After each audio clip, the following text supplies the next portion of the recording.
Bismillahirrahmanirrahim. Assalamualaikum warahmatullahi wabarakatuh. Selamat pagi teman-teman semua.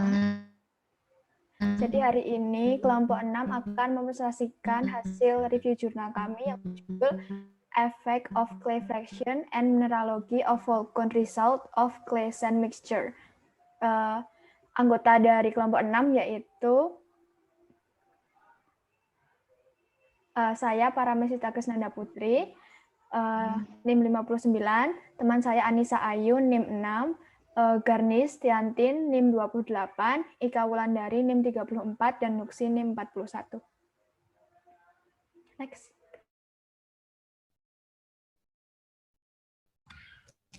Tanah tradisional diklasifikasikan menurut perilakunya menjadi kategori hitam dan putih menurut definisi dari kohesif dan tidak kohesif. Fraksi tanah liat dapat didefinisikan sebagai partikel butiran ukuran lebih kecil dari 2 mikrometer dan bahan kasar berukuran 75 mikrometer berbentuk butiran dan umumnya tidak terkohesi. Tanah di alam merupakan campuran antara tanah kasar dan partikel halus. Kandungan tanah liat diasumsikan sebagai rongga dalam analisis. Tujuan utama dari penelitian ini adalah untuk mengevaluasi kuat geser, andreinat, dan sifat indeks pasir, S, kaolin, K, dan pasir campuran kalsium monorilonit. Uji kerucut jatuh awalnya digunakan untuk menentukan kuat geser tanah liat andreinat. Kemudian, Olson melakukan tes kerucut jatuh dan menunjukkan saling ketergantungan di antara kadar air atau kuat geser, berat kerucut, dan geometri kerucut atau puncak sudut.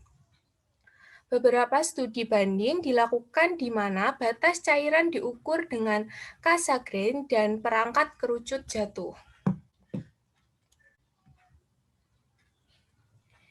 Bahan yang digunakan dalam penelitian ini yaitu pasir kelas SW atau SP, lempung jenis kaolin atau kalsium monorilonit, dan air, dan ketiga bahan tersebut dicampurkan untuk mendapatkan konsistensi yang diinginkan. SW adalah tanah dengan gradasi baik, sedangkan SP adalah tanah dengan gradasi buruk. Plastisitas dan aktivitas kaolin sendiri lebih rendah daripada kalsium monorilonit. Pada penelitian ini, kalsium monorilonit diperoleh dari Sun Company. Penelitian ini often scanning informasi objek yang diteliti, yaitu pasir dan tanah liat, seperti sifat-sifat atau ciri-ciri dari objek tersebut. Distribusi ukuran butir K dan Cm diukur dengan pengujian hidrometer. Karakteristik mikrostruktur dari lempung dan pasir dilakukan oleh perangkat scanning elektron mikroskop yang beroperasi pada tegangan akselerasi 20 kV pada sampel yang dilapisi AU. Selanjutnya, metode penelitian. Yang pertama yaitu persiapan spesimen. Teknik persiapan sampel sama untuk semua spesimen di Cassegrain, kerucut jatuh, dan laboratorium tes geser baling-baling. Prosesnya, campuran pasir tanah liat yang dikeringkan dengan oven dibuat dengan dasar berat kering. Pasir dan lempung dicampur secara manual dalam keadaan kering minimal 10 menit sampai pola warna yang hampir selalu berubah di seluruh campuran diamati. Air ditambahkan ke campuran kering dan campuran akhir disimpan dalam desikator selama 24 jam pada suhu 20 sampai kurang lebih 2 derajat Celcius. Setelah itu, pencampuran 15 menit terakhir dilakukan untuk memastikan homogenitas dan memberikan distribusi air yang lebih baik dalam campuran tanah liat atau pasir. Yang kedua, penentuan batas Atterbeck. Penentuan batas ini menggunakan metode Cassegrain dan Falcon test. Penelitian ini menggunakan peralatan British Falcon.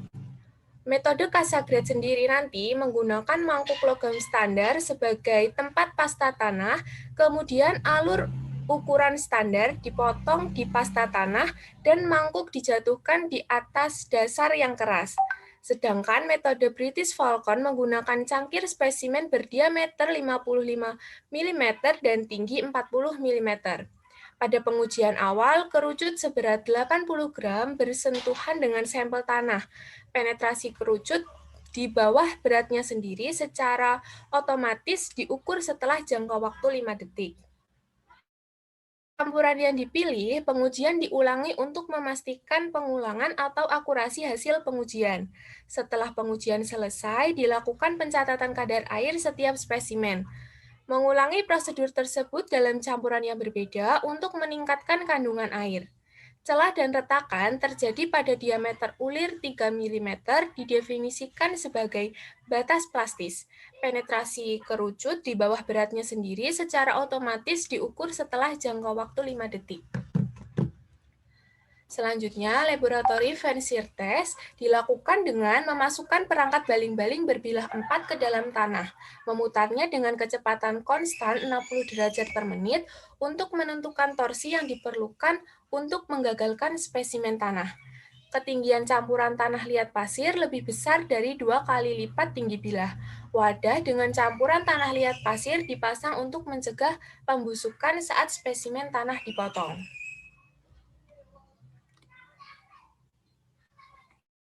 Baik, selanjutnya terkait pembahasan, yang pertama terkait hubungan penetrasi Falcon dengan kadar air. Bisa langsung ke slide yang grafik, yang gambar. Nah, bisa dilihat ya teman-teman, ini yang paling atas, kiri atas itu terkait CMSW, terus yang kanannya itu CMSP, yang bawah itu kaolin, campuran kaolin dengan pasir. Nah, dari gambar ini menunjukkan kalau misalnya kadar air di campuran marmorilonit, kalsium marmorilonit dengan pasir, baik itu pasir yang bergradasi bagus dan yang bergradasi rendah, itu lebih bagus, lebih tinggi kadar airnya dibandingkan dengan kadar air pada campuran kaolin. Nah, untuk yang tanah sejenis ini menunjukkan untuk yang bergradasi tinggi itu kadar airnya lebih tinggi daripada yang bergradasi rendah. Nah, hal ini tuh terkait daya absorpsi pada marmorilonit yang lebih bagus atau lebih tinggi dibandingkan dengan yang kaolin. Oke, selanjutnya. Selanjutnya terkait hubungan antara kadar air dan kuat geser andrain. Terkait pada penelitian ini, kekuatan geser andrain dari hasil uji kerucut jatuh dapat dihitung dengan menggunakan persamaan Hansbo yang didasarkan pada hubungan antara kadar air dan kekuatan geser andrain. Di mana persamaannya itu seperti yang di sini. Persamaan di sini menunjukkan bahwa kadar untuk kuat geser itu juga ditentukan atau dipengaruhi juga dari kadar air suatu tanah. Bisa lanjut ke grafik. Nah, untuk campuran CMSW itu memiliki kuat geser andrain yang lebih tinggi kekuatannya dibandingkan dengan campuran KSW atau KSP. Untuk jenis yang sama dari tanah liat, kekuatan geser andrain dari tanah liat campur pasir bergradasi baik itu lebih baik dibandingkan dengan pasir campuran lempung bergradasi rendah atau SP. Hal ini ditunjukkan dari gambar selanjutnya.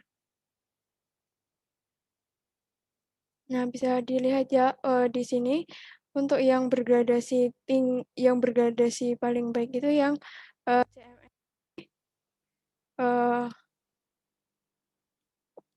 campuran CMSW atau CMSP ini memiliki kuat geser tak andrain itu yang lebih tinggi kekuatannya dibandingkan dengan campuran KSW atau KSP. Lalu untuk jenis yang sama dari tanah liat, dari gambar ini juga menunjukkan bahwa kuat geser andrain dari tanah liat campur pasir bergradasi baik atau SW itu lebih besar dibandingkan dengan campuran pasir lempung yang bergradasi rendah atau SP. Selanjutnya, Untuk yang 5.1 ini terkait hubungan antara penetrasi kerucut dan kadar air. Hubungan antara penetrasi kerucut atau kadar air itu ditunjukkan dari persamaan fungsi pada skala log-log seperti yang tertulis di sini, yaitu kadar air sama dengan intercept dikali dengan penetrasi kerucut dipangkatkan dengan slope. Lalu gradasi campuran tanah liat pasir dipilih untuk menilai pengaruhnya terhadap perilaku tanah liat. Kandungan air dari campuran tanah liat itu tergantung pada distribusi ukuran butir dan mineralogi tanah liat, serta garis yang paling cocok untuk campuran di mana partikel yang lebih halus itu ukurannya akan memiliki kemiringan yang relatif lebih curam dibandingkan dengan ukuran butir yang lebih besar. Lanjut pada grafik. Nah, dari grafik ini menunjukkan selain dari kadar airnya ya, juga menunjukkan batas limit limit tentang batas airnya, yaitu dengan menganalisis curahnya kadar air setiap campuran lempung pasir untuk kerucut konstan 20 mm, yaitu untuk melihat batas cair. Misalnya batas cair pada kaolin murni itu kan lebih tinggi pada gambar kaolin murni.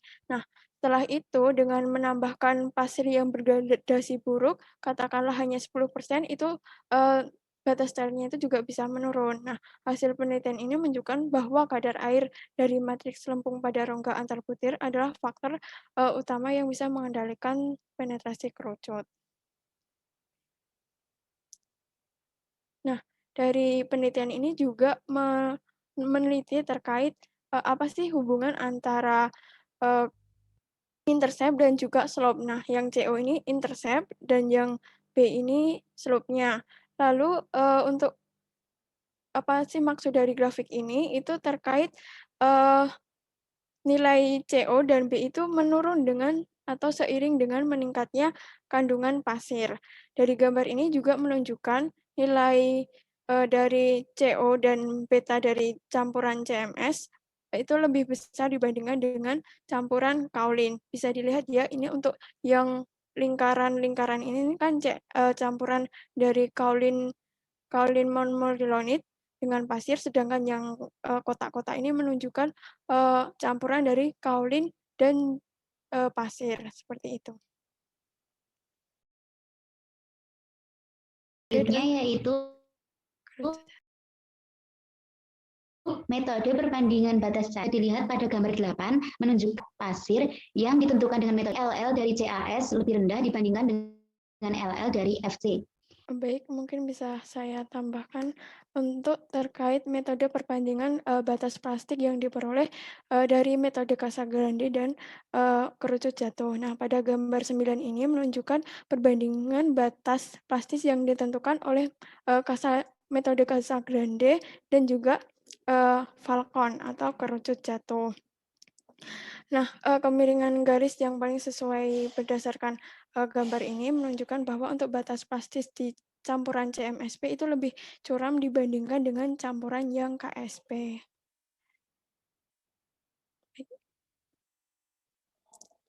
Selanjutnya terkait metode perbandingan indeks plastis yang diperoleh berdasarkan Casagrande dan juga kerucut jatuh. Nah, dari gambar 10 ini menunjukkan bahwa indeks plastisitas campuran KSW-KSP ini jauh lebih kecil dibandingkan campuran CMSW atau CMSP maupun CMSP. Nah, dari gambar ini menunjukkan bahwa indeks plastisitas spesimen K secara signifikan lebih rendah ya daripada CM atau kalsium monmorillonit, yang membuktikan bahwa mineralogi tanah liat itu juga memiliki pengaruh penting. Nah, dari untuk yang batas lingkaran putus-putus itu menunjukkan campuran antara KSW dan juga KSP, seperti itu.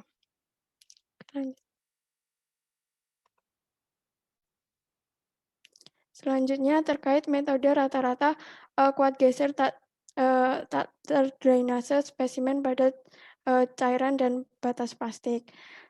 Kekuatan geser undrain rata-rata untuk KS dan CMS dihitung secara individual pada kedua batas cairan dan batas plastis. rata-rata kekuatan geser andrain untuk yang liquid limit dan PL untuk KS dan CMS campuran itu ditunjukkan pada gambar 11 ini. Kuat geser tak terdrainase rata-rata untuk LL dan PL campuran KS adalah 1,88 kPa dan 119,62 kPa, sedangkan untuk campuran CMS itu 2,40 kPa. Nah, dari hasil penelitian ini menunjukkan bahwa kekuatan geser andrain campuran CMS itu lebih tinggi dibandingkan dengan campuran KS. Hal ini sesuai dengan penelitian sebelumnya yang menjelaskan bahwa kekuatan geser andrain campuran pasir monmorillonite itu memang lebih tinggi daripada campuran pasir kaolin, terutama terkait batas plastik. Seperti itu. Selanjutnya pada gambar 12 ini menggambarkan korelasi antara fungsi daya, kekuatan geser tak terdrainase, dan kedalaman penetrasi kerucut yang diperoleh British Con atau BS untuk campuran tanah liat K per cm, kemudian SW per cm dalam skala log-log. Dari gambar 12 ini menunjukkan juga bahwa terlepas dari geoteknik dasar sifat campuran K per CMS, termasuk batas cair, batas plastik, indeks plastisitas, dan mengidentifikasi distribusi ukuran butir tidak terkuras. Kekuatan geser campuran menunjukkan penurunan linear dengan peningkatan kedalaman penetrasi kerucut. Kemudian kesimpulannya, untuk yang pertama, sifat mineralogi dari tanah liat sangat mempengaruhi kekuatan, konsistensi, dan indeks properti dari campuran pasir dan tanah liat. Yang kedua, penambahan sedikit saja pasir mempengaruhi plastisitas campuran pasir tanah liat secara signifikan. Hal ini dibuktikan dengan hasil berikut. Untuk yang A itu, batas cair atau LL dari tanah liat kaolin murni adalah 68,8% dan hanya dengan penambahan 10% pasir tipe SW dan pasir kualitas buruk atau SP. Batas cairnya masing-masing turun menjadi 51,6% dan 55,3%. Untuk yang B, untuk kalsium monmorillonite atau CM itu penambahan 10 pasir tipe SW dan pasir kualitas buruk atau SP, batas cairnya masing-masing turun dari 142,6% menjadi 125,6% dan 116,6%. Kemudian yang C, itu ada indeks plastisitas dari kaolin dan kalsium monmorillonite atau CM yang awalnya 30% dan 120%. Penambahan 10% dari pasir SW dan SP ini menurunkan indeks menjadi 26,4% dan 25,1%. Selanjutnya, hasil eksperimen juga menunjukkan bahwa mekanisme yang terlibat dalam pengendalian batas cair dan batas plastis dari campuran pasir tanah liat berbeda tergantung dengan gradasi pasir dan jumlah mineral tanah liat yang berbeda. Dan yang terakhir yaitu campuran kalsium monmorillonite dan pasir atau CMS menunjukkan plastisitas yang lebih tinggi dibanding dengan campuran kaolin dan pasir, sehingga diketahui bahwa rasio plastisitas rendah sesuai dengan harga plastisitas yang lebih tinggi.